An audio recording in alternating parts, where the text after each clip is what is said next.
શાંતિ શાંતિ શાંતિ. ઓમ પૂર્ણમદ પૂર્ણમિદં પૂર્ણાત પૂર્ણમુદચ્યતે પૂર્ણસ્ય પૂર્ણમાદાય પૂર્ણમેવાવશિષ્યતે. ઓમ શાંતિ શાંતિ શાંતિ. શ્રુતિસ્મૃતિપુરાણાનાં આલયં કરુણાલયં નમામિ ભગવત્પાદં શંકરં લોકશંકરં. શંકરં શંકરાચાર્યં કેશવં બાદરાયણં સૂત્રભાષ્યકૃતૌ વંદે ભગવन्तौ પુનઃ પુનઃ. ઈશ્વરો ગુરુરાત્મેતિ મૂર્તિભેદવિભાગિને વ્યોમવદ્વ્યાપ્તદેહાય દક્ષિણામૂર્તયે નમઃ.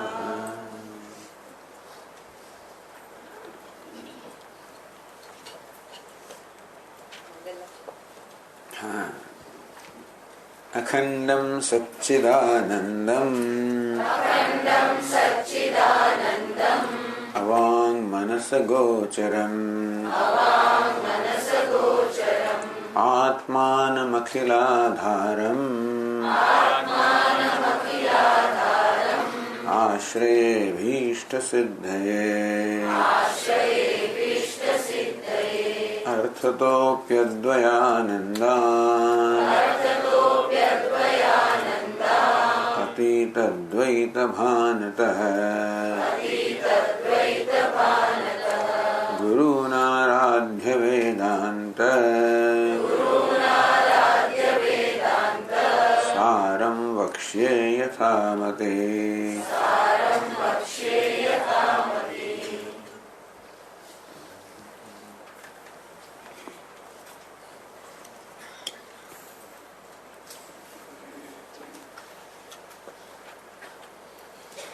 અપવાદો નામ રજ્જુવિવર્તસ્ય સર્પસ્ય રજ્જુમાત્રત્વવત વસ્તુવિવર્તસ્ય અવસ્તુનઃ અજ્ઞાનાદેહ પ્રપંચસ્ય વસ્તુમાત્રત્વમ. કરવાનો એ છે કે આપણા જીવનમાં આપણા વ્યક્તિત્વ પર અને જગતમાં અધ્યારોપ આપણે વસ્તુ જેવી છે તેવી જોતા નથી. જેમ હોય દોરડું આપણે જોઈએ અને સર્પ રૂપે, તેવી રીતે છે બ્રહ્મ આપણે એને જગત રૂપે જોઈએ છીએ. છે બ્રહ્મ આપણે એને જીવ રૂપે જોઈએ છીએ. આવો અધ્યારોપ લઈને જ આપણે આવેલા છે. અધ્યારોપ હંમેશા અજ્ઞાનમાંથી જન્મતા હોય. આમ દોરડાને દોરડા રૂપે ન જાણવાને કારણે ત્યાં સર્પનો અધ્યારોપ થાય, એને કોઈ અધ્યારોપ ભ્રમ થાય. તેવી રીતે આત્માને પણ બ્રહ્મ રૂપે ન જાણવાના કારણે એના પર અધ્યારોપ થાય, એને અલ્પ વગેરે માની લેવામાં આવે. આમ વેદાંત શાસ્ત્ર સમજાવે છે કે આ અધ્યારોપ આપણા જીવનનો પ્રશ્ન છે. એટલે કે વસ્તુ જેવી છે તેવી ન જાણવી, ન જોવી, અને છે તેના કરતા વિરુદ્ધ જોવી, બસ આ સમસ્યા છે. એટલે બધા લોકો જીવનમાં શું સમસ્યા છે એનું નિદાન કરે પોતાની રીતે, પછી એનો ઉકેલ બતાવે. તેમ દરેક સંપ્રદાય પોતાનું નિદાન કરતો હોય કે દુનિયામાં શોકનું કારણ શું છે, સંસારનું કારણ શું છે, વગેરે વગેરે. કોઈ માને કે ભાઈ તમે સ્વર્ગમાં જશો એટલે તમારું દુઃખ દૂર થઈ જશે, એટલે એનો એ ઉપાય બતાવે કે અહીંયા જ્યાં પૃથ્વી પર છે ને દુઃખ જ દુઃખ છે, આ નકામું જીવન છે, અને તમે ત્યાં જશો તો બધું ઉકલી જશે, બધું તમારું દુઃખ દૂર થઈ જશે. બસ આવો ઉકેલ બતાવે. વેદાંત કે નહીં, વેદાંત કહે છે કે અજ્ઞાન એમાં જન્મેલો અધ્યારોપ એ બધા શોકનું મૂળ છે.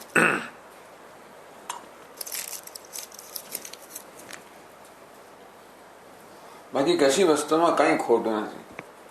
વસ્તુ જેવી છે તે બરોબર છે. ખોટું ક્યાં છે? આપણે કઈ રીતે જોઈએ છે એમાં ખોટું છે. એટલે કશી વસ્તુને બદલવાની જરૂર નથી, માત્ર આપણી દ્રષ્ટિને બદલવાની જરૂર છે. આ વેદાંતનો ઉપદેશ છે. નિદાન કે વસ્તુ જેવી છે તેવી ન જવાને કારણે એને વિપરીત રીતે છે ઉલટી જવાને કારણે પ્રશ્નો છે. વસ્તુ જેવી છે તેવી જોઈએ બસ એટલે પ્રશ્ન નીકળે ઉકલી જાય. એટલે જગત પ્રશ્ન નથી, પણ જે રીતે જગતને જોઈએ છે આપણી દ્રષ્ટિ છે એ બધી તકલીફો ઉભી કરે. આપણે પર કોઈ પ્રશ્ન નથી, પણ આપણે જેવી રીતે આપણી જાતને જોઈએ છે એ આપણી દ્રષ્ટિ કહો, ખ્યાલ કહો, નિર્ણય કહો, એ તકલીફ કરે છે. એટલે સાચી દ્રષ્ટિ પ્રદાન કરવી, બસ આ વેદાંતનો ઉપદેશ છે, વેદાંતનું કર્તવ્ય છે, પ્રયોજન છે. આપણા જીવનમાં બે વસ્તુઓ છે, વ્યષ્ટિ અને સમષ્ટિ, જીવ અને ઈશ્વર, જેમાં જગત પણ સમાઈ ગયું. બસ આ બંને વિશે આપણામાં વિપરીત દ્રષ્ટિ છે, અને તેથી બંને વિશે સાચી દ્રષ્ટિ પ્રદાન કરવી એ વેદાંતનું કાર્ય છે. વેદાંત કહે છે કે એટલું જ જરૂરી, બીજું કશું જરૂરી નથી. એટલે પેલા તો આ અધ્યારોપ બતાવ્યો કે કેવી રીતે બ્રહ્મ છે ત્યાં કેવી રીતે આ નામ રૂપાના જગતનો અધ્યારોપ થયો. જે બ્રહ્મ છે એક અદ્વિતીય છે, એના આપણા વૈવિધ્યપૂર્ણ ભેદભાવપૂર્ણ નામ રૂપાત્મક જગત રૂપી જોઈએ છે. એનો વાંધો નથી, પણ જગતને નામ રૂપને જોવાને કારણે એનું અધિષ્ઠાન જે છે અસ્થિભાદી પ્રિય, એને આપણે ચૂકી જઈએ છીએ. અનુભવ થાય એમ ચૂકી જઈએ છીએ, નોંધ લેવાતી નથી. તેમ આપણામાં પણ આપણે શરીર, મન, બુદ્ધિ આ બધા અનુભવ થાય એની સાથે સાથે અસ્થિભાદી પ્રિયનો ચૈતન્ય અનુભવ થાય એની નોંધ નથી લેવાતી. અને તેથી આપણામાં આવો ખોટો ખ્યાલ જન્મે છે. એટલે અધ્યારોપ અને અપવાદ કે કેવી રીતે આપણી દ્રષ્ટિમાં જે મિથ્યા અંશ છે એને દૂર કરવાનો. દ્રષ્ટિમાં બંને અંશ છે. આપણે અનુભવીએ કે હું છું, હું મનુષ્ય છું, એમાં એક સાચો અંશ પણ છે અને મિથ્યા અંશ પણ છે. હું છું એ સાચો અંશ છે, આ મનુષ્ય એ અધ્યારોપ છે. આ જગત છે એમાં આ છે સાચો અંશ છે, આ જગત છે એ અધ્યારોપ છે. જેથી માત્ર અધ્યારોપ દૂર કરવાનો, જેથી સાચો અંશ જેવો છે તેવો આપણે જાણીએ.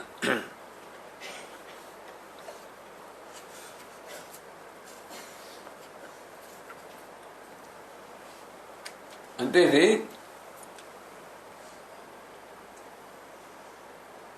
વસ્તુ વિવર્તસ્ય અવસ્તુનઃ અજ્ઞાનાદેહ પ્રપંચસ્ય વસ્તુ માત્રત્વમ. આ જગત બ્રહ્મ જેના પર જગતનો અધ્યારોપ થયો એ જગતને બ્રહ્મ રૂપે જોવું. આત્મા જેના પર જીવ પણ અધ્યારોપ થયો અને આત્મ રૂપે જોવું. આ અપવાદનું કાર્ય છે.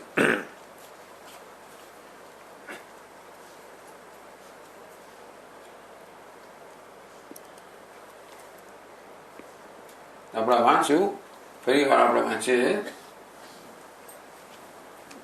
225 પાન આગળ બીજા ફકરામાં.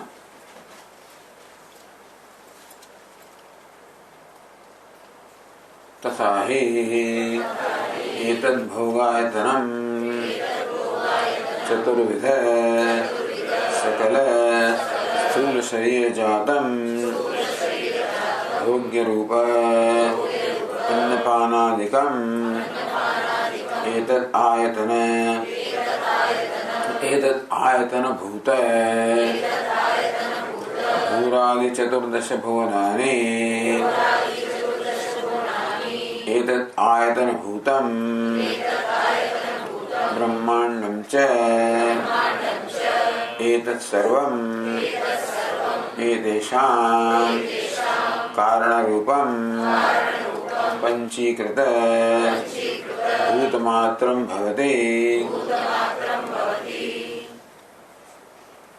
તો કેમ જો વસ્તુને એ આપણને શીખવાડે છે કે આપણે નજર સમક્ષ શું છે એતદ ભોગાયતનમ ચતુર્વિધ સ્થૂલ શરીર જાતમ. આ 4 પ્રકારના સ્થૂળ શરીર, આપણું જરાયુજ વગેરે આ સ્થૂળ શરીર એ આપણે જોઈએ છીએ. ભોગાયતનમ એ ભોગનું સ્થાન છે, જ્યાં આગળ આપણે ભોગનો અનુભવ થાય છે.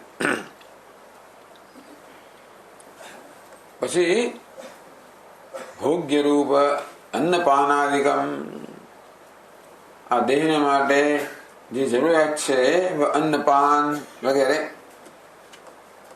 એતદ આયતન ભૂત ભૂરાદિ ચતુર્દશ ભુવનાની, આ 4 પ્રકારના દેહ અન્ન પાન વગેરે જેમાં રહેલા છે એવા આ 14 ભુવન. એતદ આયતન ભૂતમ, એ 14 ભુવનો જેમાં રહેલા છે એવું બ્રહ્માંડ. એતદ સર્વ, આ દેહ અન્નપાન એ સર્વ જેમાં રહેલા છે એવા 14 ભુવન, અને 14 ભુવન જેમાં રહેલા છે એવું સમગ્ર બ્રહ્માંડ. આ બધું છે એ તત્સર્વમ તેષામ કારણ રૂપમ પંચીકૃત ભૂત માત્ર ભવતી. જેવી રીતે આપણને કહેવામાં આવે કે આ ઘડો છે એને જો વ્યવસ્થિત જોવામાં આવે તો ઘડો માટીથી અન્ય કાંઈ રહેતો નથી. તો આ ઘડો શું છે? માટી પરનો અધ્યારોપ છે. માટી ઉપાદાન કારણે છે, એમાંથી ઘડો સર્જાયો છે. તો વેદાંતની ભાષામાં કહીએ તો આ ઘડો માટી પરનો એટલા માટે અધ્યારોપ કહેવાય. એ ખરેખર આમાં વસ્તુ જોવા જઈએ આ પદાર્થમાં તો માટી જ છે. અત્યારે મારા હાથમાં જેનું વજન અનુભવું છું તો માટી છે, જેની ગંધ આવે તો માટી છે. તો આમાંથી માટી લઈ લેવામાં આવે તો કશું બચતું નથી. વાસ્તવમાં આ માટી જ છે. જો માટી ઉપરાંત કશું ખાત તો માટી લઈ લેવા પછી પણ કંઈક વધ્યું હોત. પણ આ કહેવાતા ઘડામાંથી માટી લઈ લીધા પછી કશું બચતું નથી. એટલે ખરેખર જોઈએ તો માટી જ છે. પરંતુ માટીને આવી રચવામાં આવી, ઘડવામાં આવી એટલે માટી હવે આ ઘડાના રૂપમાં ઉપસ્થિત થઈ છે. અને તેથી આપણે માની લઈએ કે આ ઘડો છે, જાણે કે માટીથી વધારે કંઈક છે એમાં. પહેલું કહ્યું કે ઘડો જે છે એને માટી રૂપે જુઓ, માટીનું ઉપાદાન કારણે છે એ જુઓ કે આ ઘડામાં માટીથી વધીને બીજું કોઈ તત્વ નથી, બીજું કોઈ દ્રવ્ય નથી. ઘડો માટી છે. તો આપણે આ ઘડાનો માટીને, આ ઘડાને માટીમાં નિવૃત્ત કરી દીધી. ઘડો કાર્ય છે, માટી ઉપાદાન કારણે છે. કાર્ય ઉપાદાન કારણથી અલગ નથી. તેથી કાર્યને ઉપાદાન કારણ રૂપે જોવું, આ ઘડાને માટી રૂપે જુઓ કે પછી અલંકારને સુવર્ણ રૂપે જોવું. હકીકત છે. આમાં છે તો ખાલી સોનું જ બીજું કઈ છે ને. અને પહેલા જૂના જમાનામાં આપણે સ્વામીજી આવી કંઠી લઈને ફરતા હતા જયારે પ્રવચન આવી ત્યારે. ક્યાં તો ક્યાં કંઠી છે. હવે કોઈ માણસ ગામડેથી આવ્યો હોય જેને સોના સિવાય બીજું કઈ જોયું જ નથી, એટલે પૂછે કે આ શું? કે સોનું છે. કંઠી છે. કંઠી ક્યાં છે? ઉપર કંઠી છે, નીચે કંઠી છે, અંદર બહાર બધે સોનું જ છે. હવે એનું એક દ્રષ્ટિ કઈ છે? આ કંઠી છે. એના જ વિશેની બીજી દ્રષ્ટિ કઈ છે? આ સોનું છે. બંને દ્રષ્ટિ છે, એક જરા વધારે સાચી દ્રષ્ટિ છે. કયું? આ સોનું છે તે. કારણ કે આમાં જે સબસ્ટન્સ કહો, દ્રવ્ય કહો, વસ્તુ કહો તો સોનું જ છે. એટલે આપણે કહેવામાં આવ્યું કે જેવી રીતે આ કંઠીની તરફ, કંઠીને આપણે જો કારણ રૂપે જોઈએ તો આ કંઠી સોનાથી વધીને કઈ નથી. એ પહેલા આ કંઠીને સોના રૂપે જુઓ. કંઠી ઉપાદાન કારણ સોનું છે, તેથી એને સોના રૂપે જુઓ. આપણા મનની અંદર આ પ્રકારનું એક પરિવર્તન આવે. પહેલા હું કંઠી કહેતો હતો, હવે બરોબર હું જરા બારીકાઈથી જોઉં તો જોઉં કે આ તો કંઠી સોના સિવાય બધું છે જ નહીં.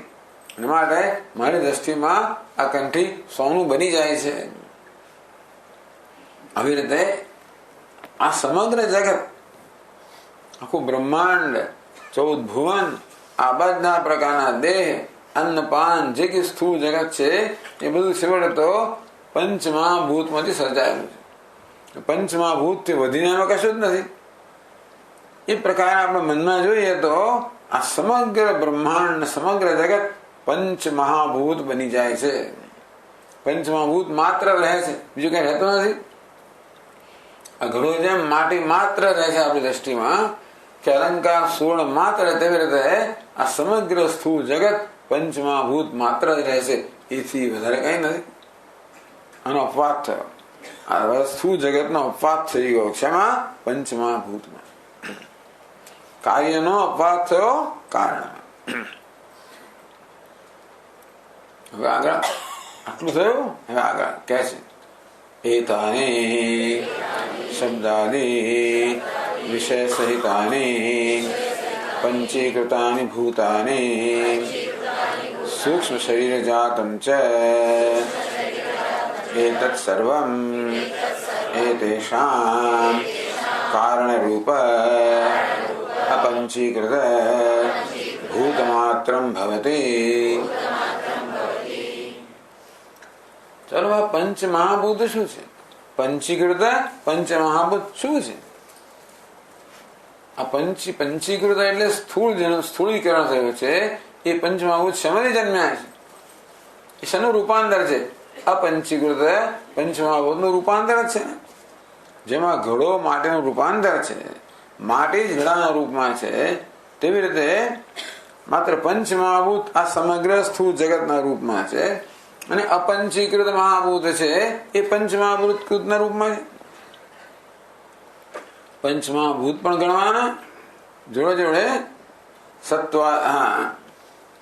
સત્વાદી ગુણ શબ્દાદી વિષય સહિતાની પંચમહાભૂત પણ ખરા. સાથે પૃથ્વીનો વિષય ગયો તો એનો ગંધ, શબ્દ, સ્પર્શ, રૂપ, રસ, ગંધ, આ પંચમહાભૂતના વિષયો કે ગુણો કહો. એની સાથે પંચમહાભૂત સાથે સાથે એમના ગુણો પણ આવી જ જાય.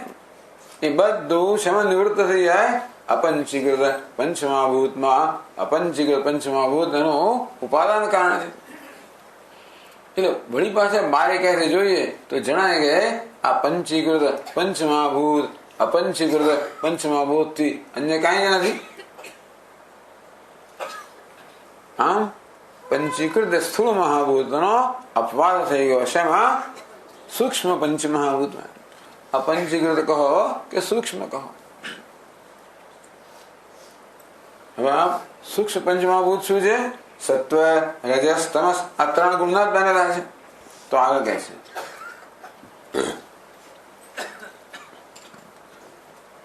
એતાની સત્વાદી ગુણ સહિતાની અપંચીકૃતાની ઉત્પત્તિ વ્યુત્ક્રમેણ એતત કારણભૂત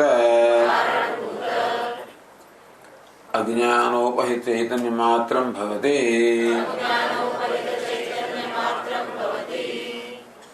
આમાં થોડાક સ્ટેપ ખાઈ ગયા છે.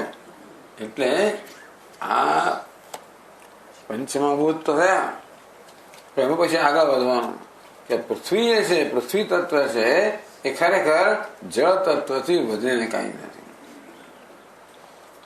જે પંચમહાભૂત થયા એમાં પૃથ્વી તત્વ તો જળમાંથી જન્મે છે, માટે પૃથ્વી તત્વ જળથી વધીને કાંઈ નથી. આ જળ છે અગ્નિથી વધીને કાંઈ નથી. અગ્નિ છે વાયુથી વધીને કાંઈ નથી. વાયુ છે આકાશથી વધીને કાંઈ નથી. આકાશ છે એ અજ્ઞાન કહો, માયા કહો કે પછી અવ્યક્ત કહો, પ્રકૃતિ કહો, એને વધીને કાંઈ નથી. એ પણ સમજવાનું.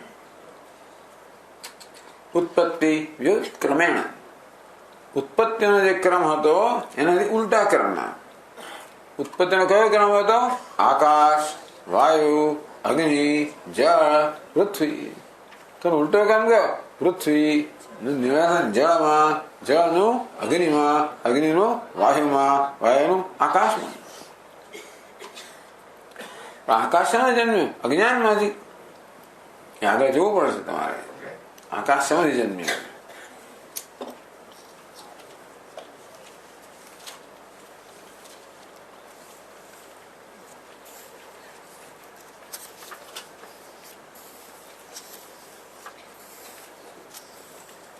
આમાં તો 181 પાન પર 181 તમઃ પ્રધાન શક્તિમત અજ્ઞાનોપહિત ચૈતન્યાત. આ પુસ્તકમાં 16મું પાન પણ બધામાં 181 પાન. તમઃ પ્રધાન એટલે કે 12મો ફકરો. તમઃ પ્રધાન વિક્ષેપ શક્તિમત અજ્ઞાનોપહિત ચૈતન્યાત આકાશ. અજ્ઞાન જેમાં આવરણ શક્તિ અને વિક્ષેપ શક્તિ છે. વિક્ષેપ શક્તિ ઉત્પન્ન કરે છે. એ વિક્ષેપ શક્તિ જેમાં તમોગુણની પ્રધાનતા છે એવા વિક્ષેપ શક્તિ ધરાવનારા ચૈતન્યમાંથી પહેલા શું સર્જાયું? આકાશ. પછી આકાશાદ વાયુ. પછી ઉલટો ક્રમ તો પૃથ્વીનો. એટલે અહીંયા સરસ શ્લોક આપેલો છે. મહાભારતનો એક શ્લોક અહીંયા આપ્યો છે તમારામાં નહીં પણ જગત પ્રતિષ્ઠા દેવર્ષે. જે મહાભારતમાં આવું છે, પૃથિવ્યપ સુપ્રલીયતે. હે દેવર્ષિ, ઉપદેશ આપે દેવર્ષિને. હે દેવર્ષિ, જગત પ્રતિષ્ઠા પૃથ્વી. આ સમગ્ર જગતની પ્રતિષ્ઠા શું છે? પૃથ્વી. અપસુ પ્રલીયતે. આ પ્રલય વખતે ઉલટો ક્રમ હોય. પૃથ્વી જળ તત્વમાં લીન થઈ જાય, પ્રલીન થઈ જાય. જ્યોતિષી આપ. આ જળ તત્વ પ્રલય હોય જ્યોતિષી અગ્નિમાં. પ્રલીયંતે જ્યોતિર્વાયુ પ્રલીયતે. અગ્નિ તત્વ છે એ વાયુમાં લીન થઈ જાય. વાયુ છે લીયતે વ્યોમની. વાયુ છે એ વ્યોમમાં આકાશમાં લીન થઈ જાય. ત્વચ્ચ અવ્યક્તે પ્રલીયતે. આકાશ છે અવ્યક્ત કહો, અજ્ઞાન કહો, એમાં લીન થઈ જાય. અવ્યક્તમ પુરુષે બ્રહ્મન. હે બ્રાહ્મણ, હે બ્રહ્મણ એટલે હે બ્રાહ્મણ. દેવર્ષિ કહો, બ્રાહ્મણ કહો. અવ્યક્તમ પુરુષે. અવ્યક્ત છે, અજ્ઞાન છે, માયા છે, એ છે એટલે ચૈતન્યમાં લીન થઈ જાય. નિષ્કલે સંપ્રલીયતે. સંપ્રલીયતે ચૈતન્ય કે નિષ્કલે નિરાકાર નિર્વિકાર ચૈતન્યમાં છેવડે માયા પણ લીન થઈ જાય. એટલે બધું શું રહ્યું? ખાલી નિર્વિકાર ચૈતન્ય જ છે. પછી ચૈતન્ય શા લીન થઈ જાય? પુરુષાન પરમ કિંચિત સા કાષ્ઠા સા પરાગતિ. એ પુરુષથી પરમાત્માથી ચૈતન્યથી ચડિયાતું સૂક્ષ્મ કઈ નથી. સા કાષ્ઠા સા પરાકાષ્ઠા સા પરાગતિ. આ બધા લયની સૂક્ષ્મતાની પરાકાષ્ઠા ક્યાં છે? ચૈતન્ય. પરાગતિ જેને છેવડે પ્રાપ્ત કરવાનું છે એ છે ચૈતન્ય. આ પ્રકારે આ ક્રમ બતાવ્યો. અહીં પણ એ જ કહ્યું કે પંચમહાભૂત છે પણ પૃથ્વી જળમાં, જળ અગ્નિમાં, અગ્નિ વાયુમાં, વાયુ આકાશમાં, આકાશ અજ્ઞાનમાં. એતાની સત્વાદિ ગુણ સહિતાની અપંચીકૃતાની ઉત્પત્તિ વ્યુત્ક્રમેણ. ઉત્પત્તિના વિરુદ્ધ ક્રમ.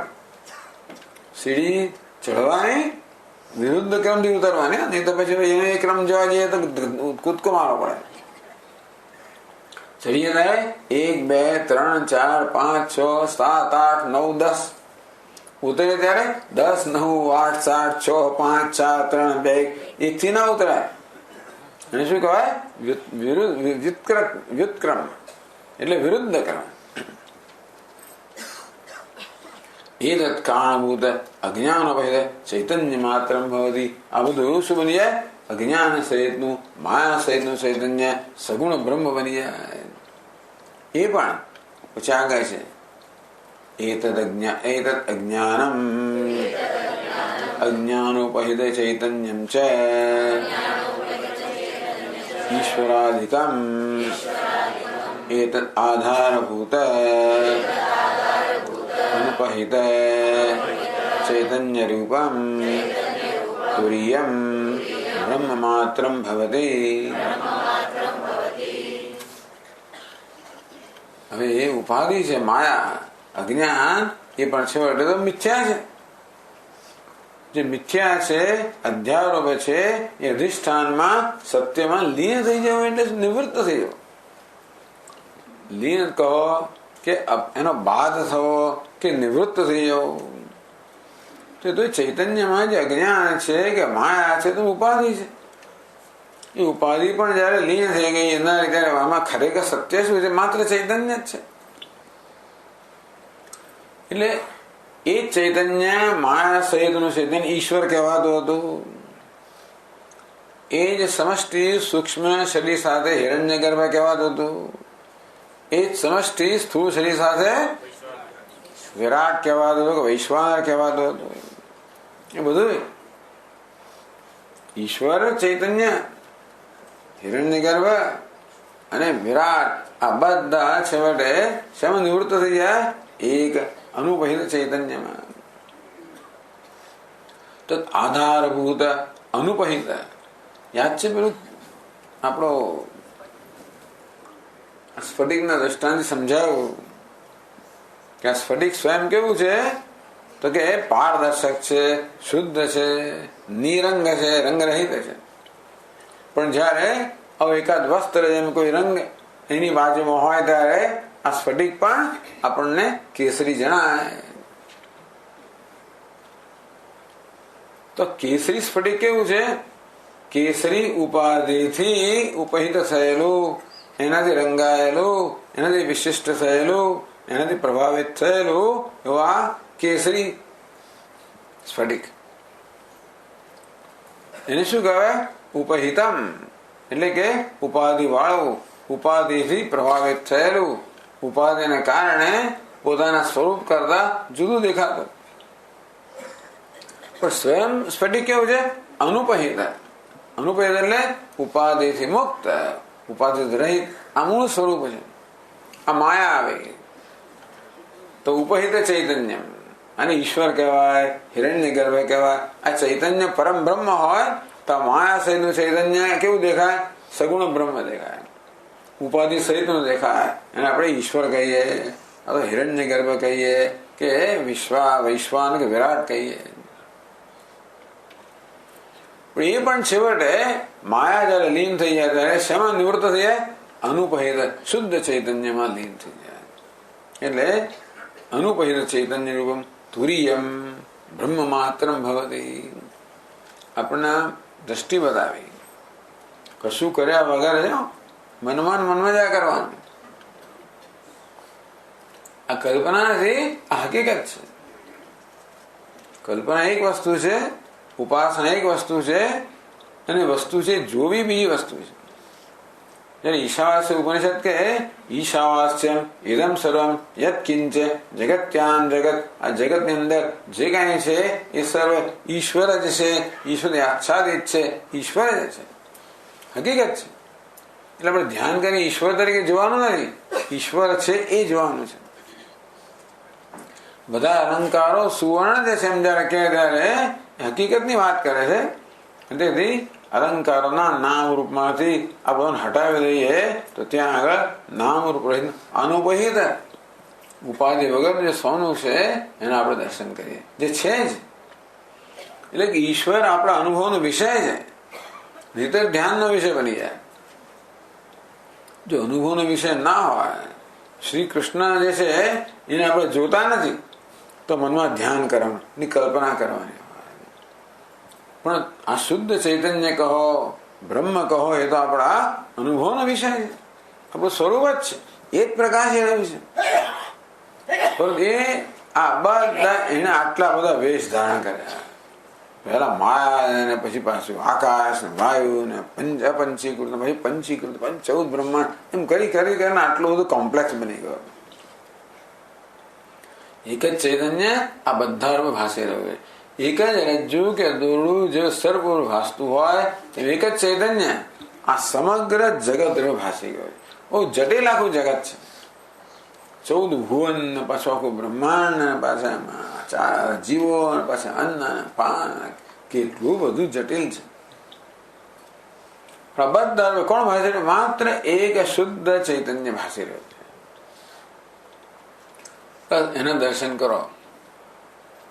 હવે આમાં ગૂંચવાઈ જાય ને આપડા, એક સોનું જે બધા કંઠે ભાસી રહ્યું છે.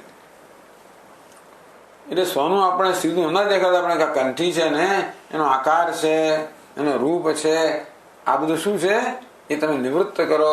સમજ જન્મ્યું છે બધું સોનામાંથી, મારા એને સોના રૂપે જુઓ. તેવી રીતે આપણે તો આટલું લાંબુ ચોડું ન કરવું હોય તો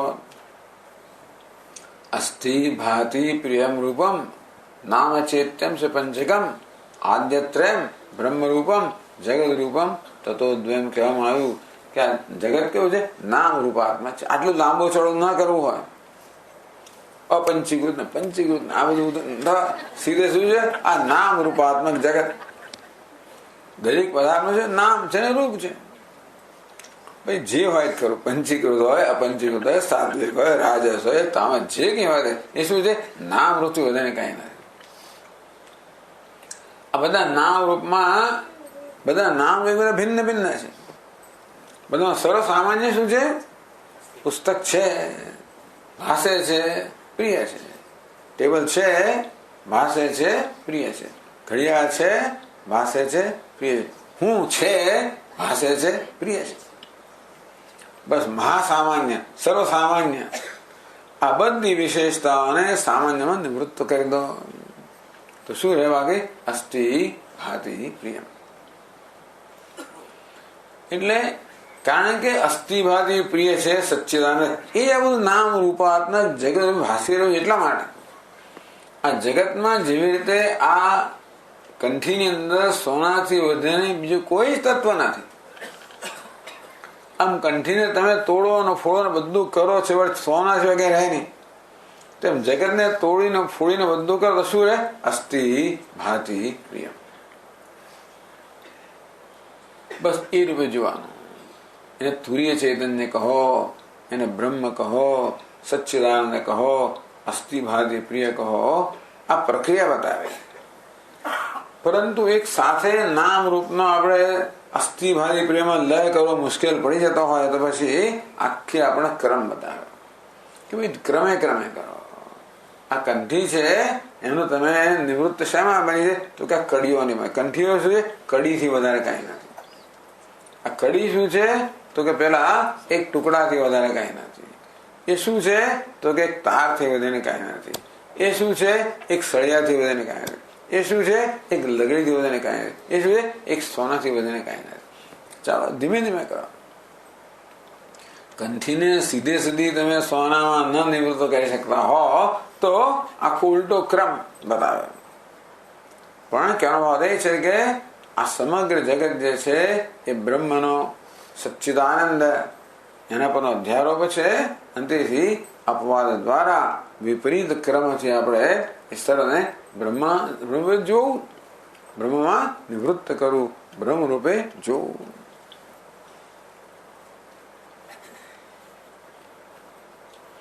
આ અધ્યારોપ અને અપવાદ આ બંને વસ્તુ સમજાવી. તો એમાંથી આપણને શું મેળવવાનું છે? ફલિતમ આમ અધ્યારોપ અપવાદ કરવાથી આપણે શું પ્રાપ્ત થયું? તો આગળ કહે છે આ બધા આખા ગ્રંથોનો મૂળ ઉદ્દેશ શું છે? આપણને તત્વમસી ઉપદેશ આપવો. તત્ ત્વમ અસી. તત્ એટલે તે, ત્વમ એટલે તું, અસી એટલે છે તે તું છે. તે એટલે કોણ? બ્રહ્મ. તું એટલે કોણ? જે પોતાને જીવ માને છે તું. તું જીવ નહીં, જે પોતાને જીવ માને છે એ તું વાસ્તવમાં બ્રહ્મ છે. તું બ્રહ્મ છે, હું બ્રહ્મ છું. બસ આ અને કે મહાવાક્ય. કયું મહાવાક્ય? તત્વમસી. એ આખું બધું વિગતથી સમજાવે છે. તત્ ત્વમ અસી. તે તું છે. તે એટલે શું? બ્રહ્મ. તું એટલે શું? આ જીવ છે. એટલે વાસ્તવમાં તું જે પોતાને જીવ માને છે એ બ્રહ્મ છે, તારો જીવપણો મિથ્યા છે. બે તકલીફ છે. બ્રહ્મ તો અન્ય છે, બીજે છે, સર્વજ્ઞ છે, સર્વશક્તિમાન છે, મારા કરતા જુદું છે. હું એ કેવું છે? પરોક્ષ છે. આ તત એટલે તે. આ તે સર્વના આપણે શેમાં પ્રયોગ કરી? જે વસ્તુ પરોક્ષ હોય. તે કહો, પેલું કહો, તે મંદિર, પેલું મંદિર, જે કેવું છે? પરોક્ષ એટલે આપણી ઇન્દ્રિયની મર્યાદાની બહાર. એટલે તે હરિદ્વાર, તે દિલ્હી, એ કેવા છે? પરોક્ષ છે, દૂર, સ્થળમાં કાળમાં દૂર. અને આ પુસ્તક, આ ટેબલ કેવું છે? પ્રત્યક્ષ છે. આ જ સ્થળમાં, આ જ કાળમાં છે. તેવી રીતે તત્ એટલે તે એટલે ઈશ્વર.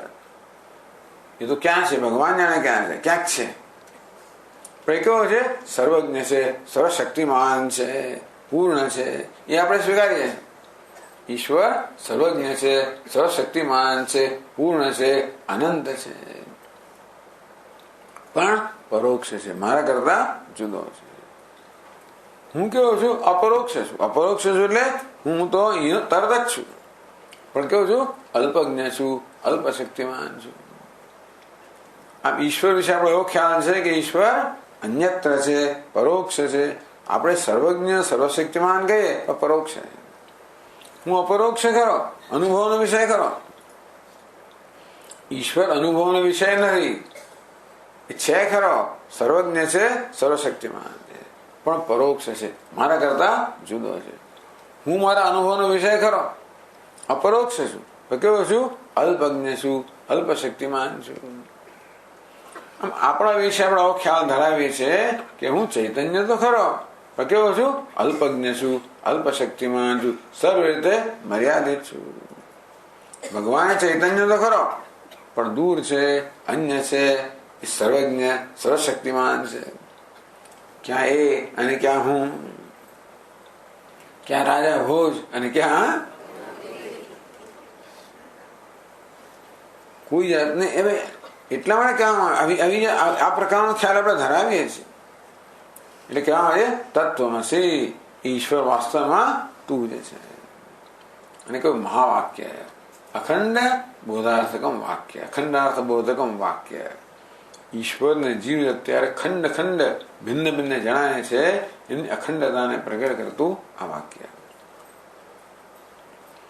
એ મહાવાક્યનો ઉપદેશ કરો, એ જ વેદાંત, બધા વેદાંતના ગ્રંથોનું એકમાત્ર પ્રયોજન છે. અને તેથી આ ગ્રંથોનું એક પ્રયોજન છે. તત્વમસી એમાં કેટલા પદ, એને શું, કેટલા શબ્દ પદ કહેવાય? કેટલા પદ છે?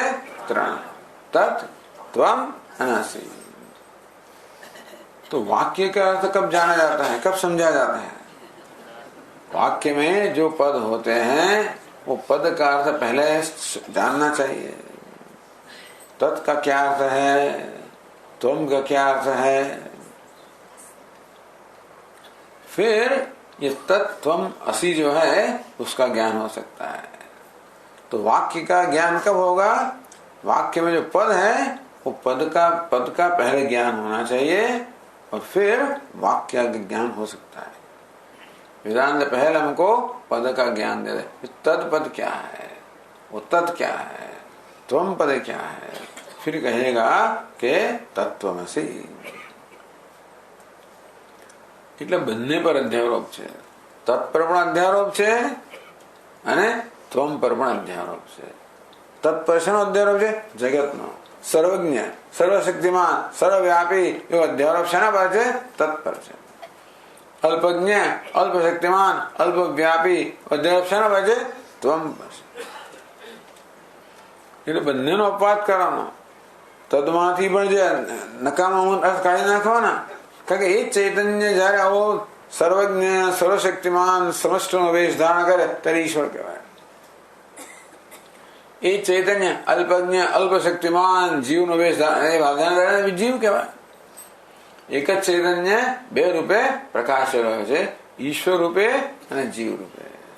સમષ્ટિનો વેશ ધારણ કરીને ઈશ્વર રૂપે, આ વ્યષ્ટિનો વેશ ધારણ કરીને જીવ રૂપે. એટલે પહેલી જ ગ્રંથમાં આ બે વાત કરે, સમષ્ટિ અને વ્યષ્ટિ, વન વૃક્ષ અને વન, જલ જલાશય વગેરે પહેલી જ કહેવામાં આવ્યું.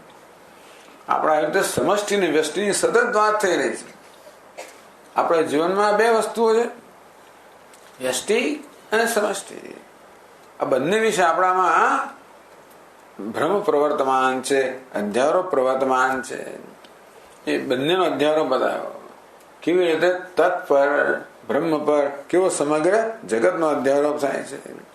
આ ત્વમ પર પુત્રથી મળીને શૂન્ય સુધીનો અધ્યારોપ થાય. એમાં આપણે ક્યાંક આવી જ જઈએ. આ તો બધા 4 વાગ વાળો કહ્યું, પણ એમાં આપણે આવી જ જઈએ. એટલે મોટે ભાગે આપણે ક્યાં દેહના આત્મા માનતા હોઈએ, ક્યાં આના આત્મા માનતા હોઈએ. એટલે આપણે આવો 4 વાગ અધ્યારોપ કરીએ નથી, આપણે જ અધ્યારોપ કરીએ. 4 વાગ નામે કેટલા આપણે જરા થોડું સંતોષ આશ્વાસન મળે કે એ તો એ જ કરે છે, એ અક્કલ વગરનો 4 વાગ, થોડું આપણે આશ્વાસન મળે. પણ બહુ સમજતો નથી, આટલું આપણે કહીએ. જો ને પેલો સાંજ આટલું સમજતો નથી, તો પછી આપણે પૂછે તો આપણે એ જ કહેતા હોઈએ છીએ. એટલે ભલે એ લોકોના નામ દેવામાં આવ્યા કે આ પ્રકારે અધ્યારોપ કરે છે, વાસ્તવમાં આપણે જ અધ્યારોપ કરતા હોઈએ છીએ. આપણે ઈશ્વર વિશે બહુ દ્રઢ ખ્યાલ ધરાવતા હોઈએ છીએ, આપણા જીવ વિશે દ્રઢ ખ્યાલ ધરાવતા હોઈએ છીએ. અને એ બંને ખ્યાલ આપણને એટલે હંમેશા ઈશ્વર સાથે એક અંતર ચાલતું જ હોય છે. ઈશ્વર કહો, પૂર્ણતા કહો, દરેક મનુષ્ય પૂર્ણ બનવાનો, અનંત બનવાનો પ્રયત્ન કરી રહ્યો છે પોતાની રીતે. અંતેથી પોતાની ધન, સંપત્તિ, સત્તા, પ્રતિષ્ઠા વગેરે દ્વારા પોતાનો વિસ્તાર કરવાનો પ્રયત્ન કરી રહ્યો છે. મારી નામના બધે ફેલાય, બધા મારા વંશજો, બધું મારું નામ અંદર આવે દરેકમાં. હવે તો નામ બદલાવે તો પહેલા તો અટકો આવતી. હવે શું છે કે એ પેલા પરિવારનો વડો હોય ને એનું નામ ચાલતું હોય, એટલે સારા ભાઈ એવું નામ ચાલે. એની અટક જતી રહી ક્યાં? તે તો ઘણા મફતલાલ, એટલે પેલા દીકરાઓને પણ મફતલાલ આમ લગાવે ને એટલે અમે કંઈક છીએ. વિક્રમ સારા ભાઈ, પેલો સારા ભાઈ, પેલા સારા ભાઈ, મફતલાલ વગેરે. તેવી રીતે એટલે આપણે જરાક લાગે કે આપણે કઈ ટૂંકમાં આપણે એ રીતે કોઈક રીતે આપણી જાતને બધા દેશમાં, બધા કાળમાં, બધામાં કંઈક વ્યાપ્ત કરવાનો પ્રયત્ન કરી રહ્યા છે. એની પાસે ઝંખના બતાવે છે કે મારે અનંત બનવું છે. મને આ અલ્પતા જરાય પણ સ્વીકારી નથી. એટલે સતત સંઘર્ષ ચાલી રહ્યો છે. બિચારો માણસ વલખા મારી રહ્યો છે કેવી રીતે અલ્પતાને મુક્ત થવું. એક જ રીત જાણે છે કે હું ધનવાન બનું, પ્રતિષ્ઠિત બનું, સત્તાશાળી બનું, બસ તો હું વ્યાપી જાઉં, હું મહાન બનું.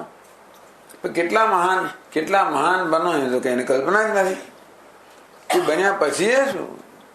પછી વળી વધારે મહાન બનવાનો પ્રયત્ન, એ પછી વળી વધારે મહાન બનવાનો પ્રયત્ન. એ સંસ્કૃતમાં કહ્યું કે જેની પાસે કોડી નથી એમ તારે શું જોઈએ છે?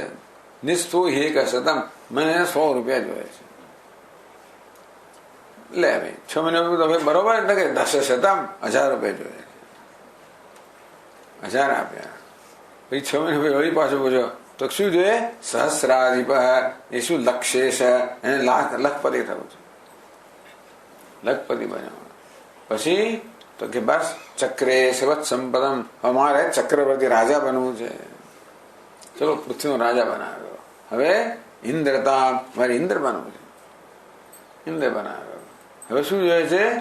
તો બ્રહ્માસ્પદમ વાંચતી, ઇન્દ્ર બ્રહ્મા બનવું છે, બ્રહ્મા બન્યા. બ્રહ્મા વિષ્ણુ પદમ, બ્રહ્માને વિષ્ણુ બનવું છે. હરિહર પદમ, એને શિવ બનવું છે.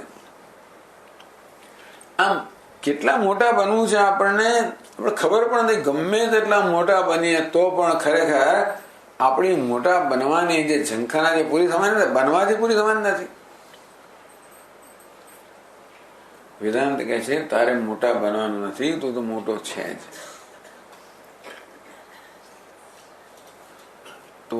તું તું મોટો છે, મહાન છે, તારી જાતને અલ્પ માને છે. અને તેથી માત્ર અલ્પતાનો ભ્રમ દૂર કરવાની જરૂર છે.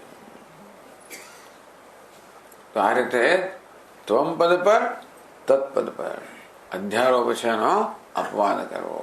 અને રીતે જે તત્ છે ઈશ્વર, આ ત્વમ છે જીવ વાસ્તવમાં એ ભિન્ન નથી, એક જ છે.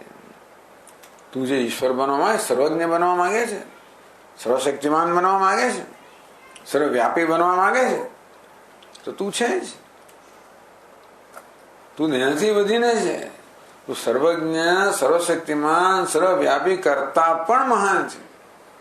એ તો તારે એક અંશ છે. વિષ્ટભ્યામ કૃષ્ણમ એકાંશેન સ્થિત. આખું જગત ભગવાન કે મારા એક અંશમાં ધાર કરી રહેલો છું. આવું તો એક અંશ છે. તું તો પૂર્ણ છે, અનંત છે. આ રીતે આ મહાવાક્ય તત્વમસી, તું પૂર્ણ છે, અનંત છે, પરમ છે, એ વાક્ય સમજવા માટે તું નો અર્થ સમજવો પડે, તેનો અર્થ સમજવો પડે, અને તો પછી બંનેના ઐક્યનો અર્થ સમજાય. એટલે કહે છે કે આવો અધ્યારોપવાદ આપણે કર્યો છે, એનાથી આ તત્પદ અને ત્વમપદ મહાવાક્યના એનો અર્થ પણ સ્પષ્ટ થઈ જાય છે. એ કહે છે આગળ 229 પાના પર,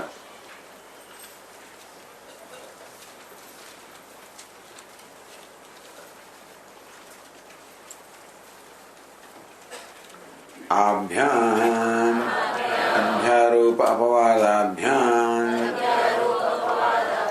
તત્વમ પદાર્થ શોધનમ અપી સિદ્ધમ ભવતે.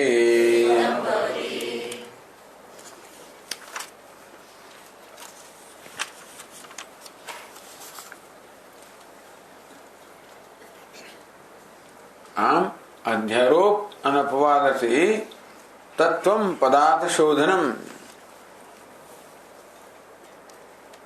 તદ એટલે ઈશ્વર, તો એટલે જીવ, આ બે પદ છે, શબ્દનો અર્થ. શોધનમ એનું શુદ્ધિકરણ થાય છે. એટલે આપણે હું વિશે કંઈક માનીએ છીએ, પણ હું નો સાચો અર્થ શું થાય એ આને સમજાય. અત્યારે હું વિશે જે માનું છું એમાં અપવાદ રહેલો છે. અપવાદ સાથેનો હું માનું, ટૂંકમાં મારી જાતને વેશ સહિત નો માનું છું, મારી જાતને ભિખારી માનું છું. એટલે કે નહીં તારામાં ભિખારી પણ છે, તો વેશમાં છે, એટલે અધ્યારોપ થયો.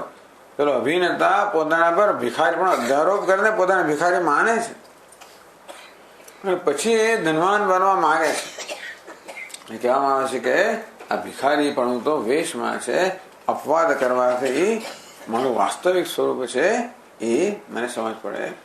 તે રીતે ઈશ્વરની અંદર પણ પેલો માયા છે, વેશ છે.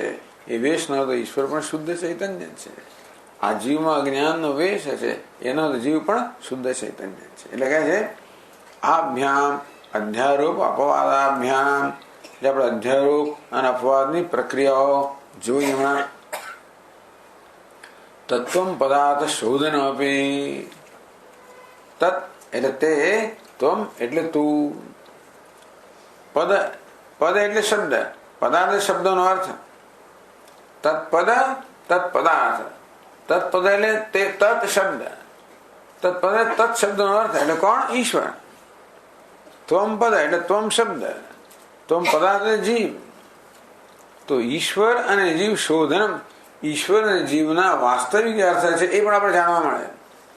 ઈશ્વર જીવના અર્થ આપણે જાણીએ છીએ તો વેશ સહિત ના જાણીએ છીએ.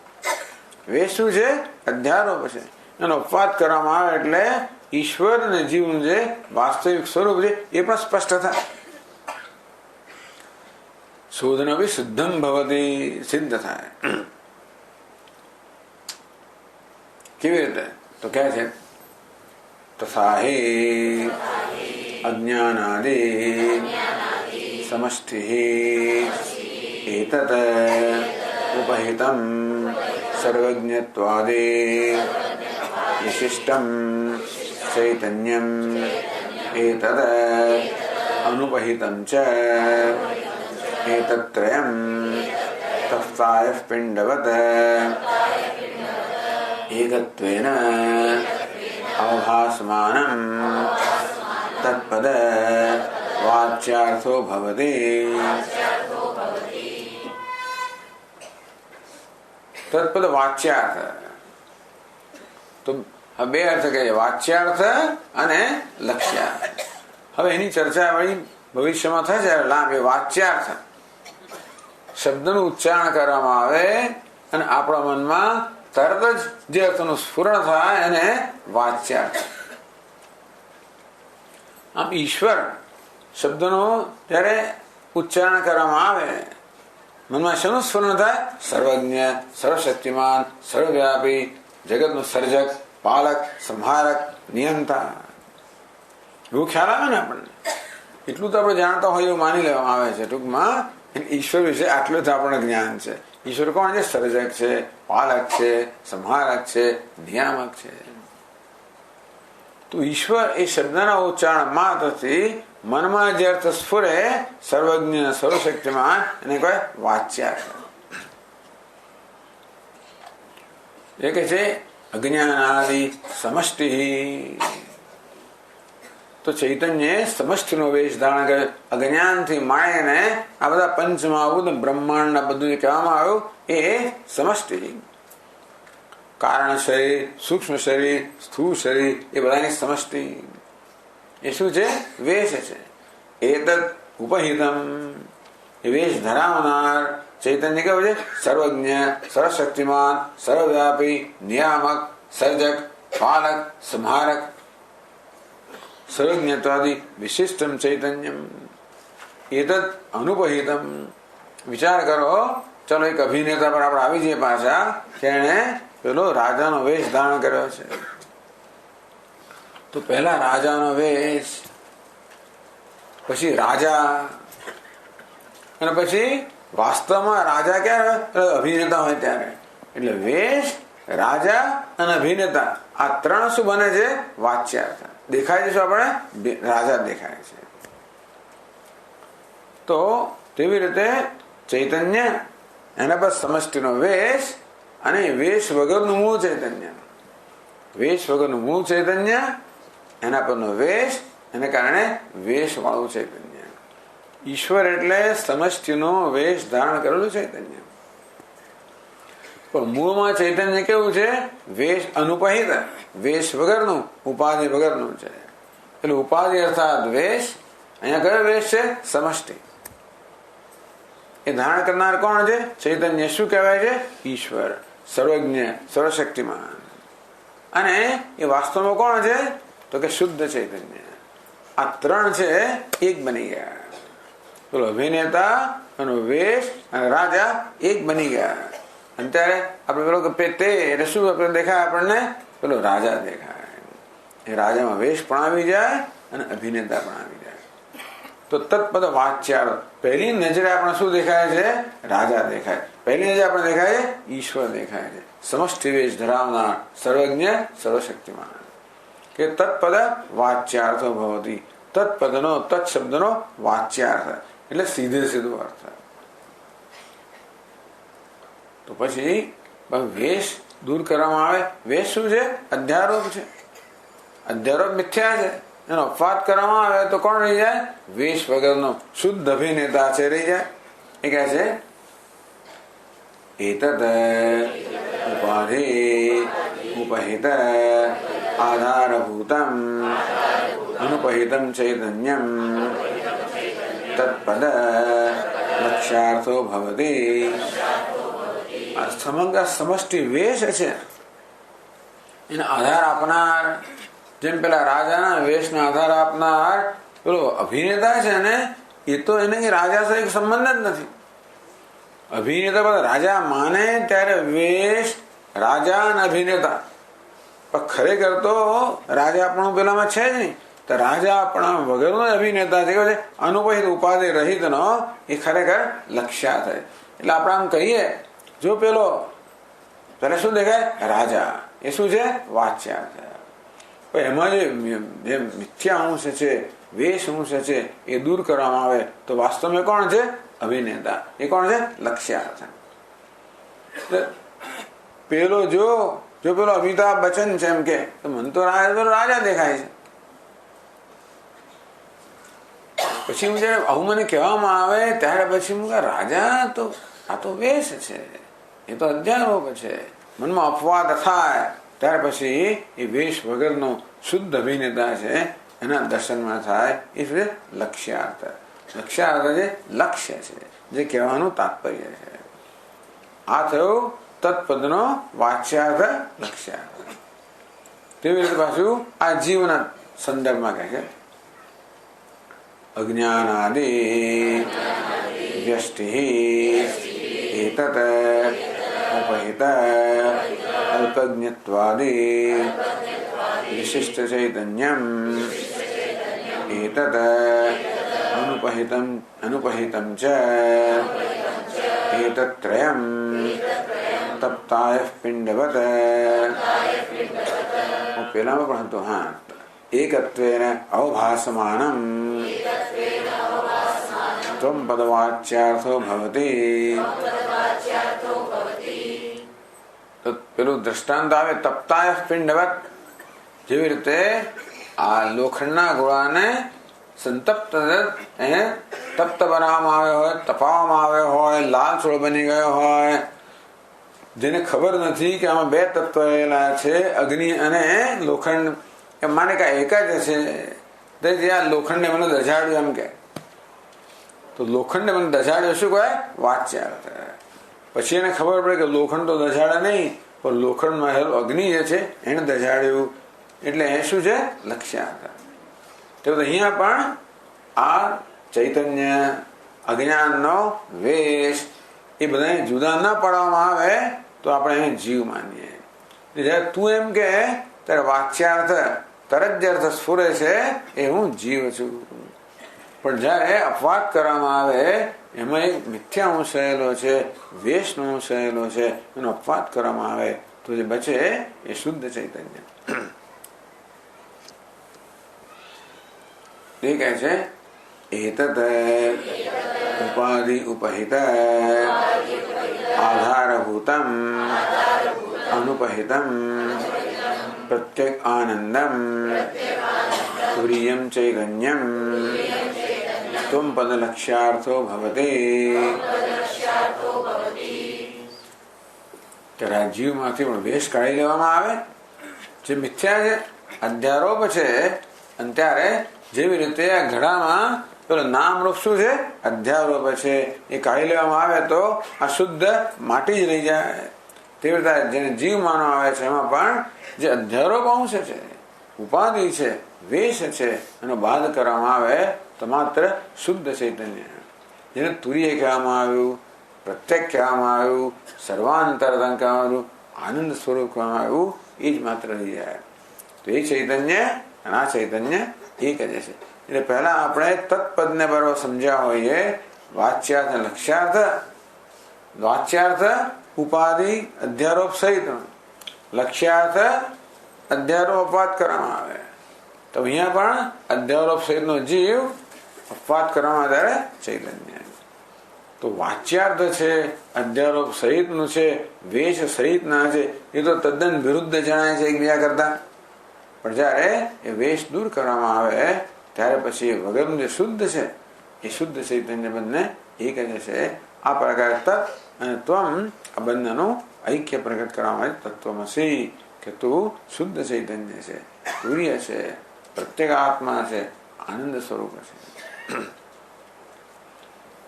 આપણે અહીંયા હવે ને અટકીએ છીએ આ વખતે. હવે આગળની શિબિરમાં બાકીનો અંશ પૂરો થશે. ઓમ પૂર્ણમદ પૂર્ણમિદં પૂર્ણાત પૂર્ણમુદચ્યતે પૂર્ણસ્ય પૂર્ણમાદાય પૂર્ણમેવાવશિષ્યતે. ઓમ શાંતિ શાંતિ શાંતિ. શંકરં શંકરાચાર્યં કેશવં બાદરાયણં सूत्रभाष्य कृतौ वन्दे भगवन्तौ पुनः पुनः. ईश्वरो गुरुरात्मेति मूर्ति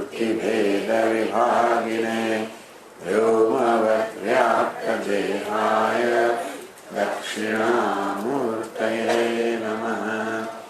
ॐ शान्ति शान्ति शान्तिः। हरिः ॐ। श्रीगुरुभ्यो नमः। हरिः ॐ। नमः पार्वती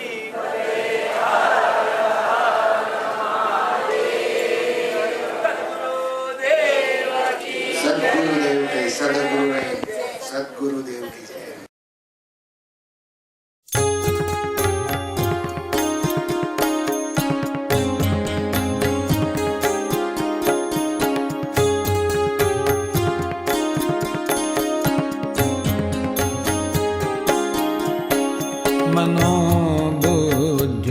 मनोबुद्ध्यहंकार चित्तानि नाहं न च श्रोत्रजिह्वे न च घ्राणनेत्रे न च व्योमभूमिर्न तेजो न वायुः चिदानन्दरूपः शिवोऽहं शिवोऽहं चिदानन्दरूपः शिवोऽहं शिवोऽहम्।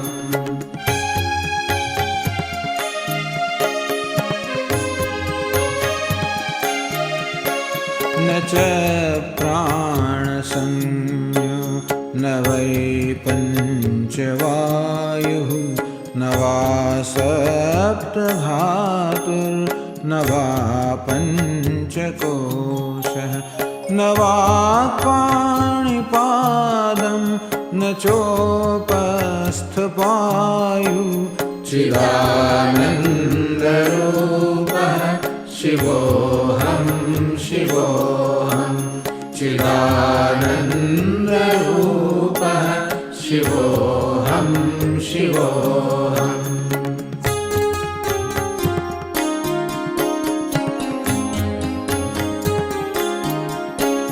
न मे द्वेषरागौ न मे लोभमोहौ मदो नैव मे नैव मात्सर्यभावः न धर्मो न चार्थो न कामो न मोक्षः चिदानन्दरूपः शिवोऽहं शिवोऽहं चिदानन्दरूपः शिवोऽहं शिवोऽहम्।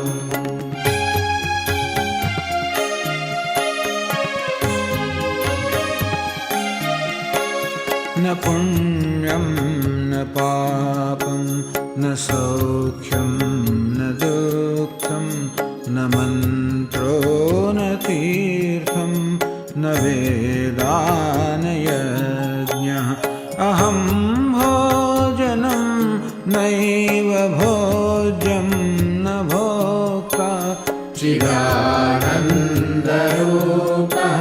शिवोऽहं शिवोऽहं चिदानन्दरूपः शिवोऽहं शिवोऽहम्।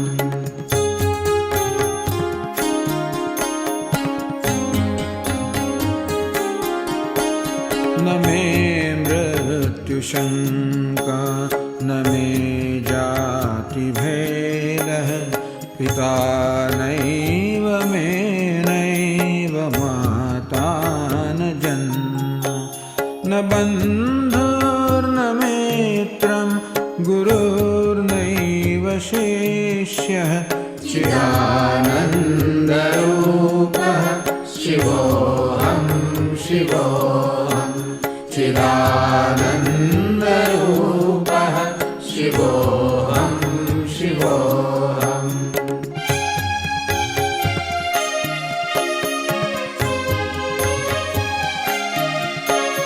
अहं निर्विकल्पो निराकाररूपः विभुर्व्याप्य सर्वत्र सर्वेन्द्रियाणां सदा मे समत्वं न मुक्तिर्न बन्धः चिदानन्दरूपः शिवोऽहं शिवोऽहं चिदानन्दरूपः शिवोऽहं शिवोऽहं शिवोऽहं शिवोऽहं शिवोऽहं शिवोऽहं शिवोऽहं